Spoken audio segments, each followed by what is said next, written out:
சோழ மன்னன் கரிகாலன் மிகச் சிறிய வயதிலேயே அரியணை ஏறினான். ஒரு நாள் இரு பெரியவர்கள் ஒரு வழக்குடன் வந்தனர். அண்ணா, how can this boy solve our complicated case? இந்த சிறுவனால் எப்படி எங்களது சிக்கலான வழக்கை தீர்க்க முடியும்? Please come back tomorrow.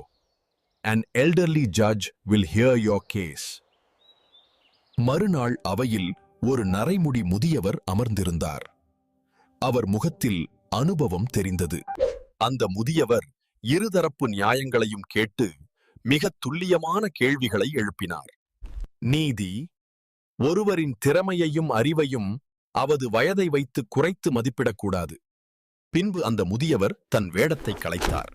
அவர் கரிகாலனே, அறிவுக்கு வயது தேவையில்லை என்பதை மெய்ப்பித்தார். நீதி ஒருவரின் திறமையையும் அறிவையையும் அவரது வயதை வைத்து குறைத்து மதிப்பிடக்கூடாது.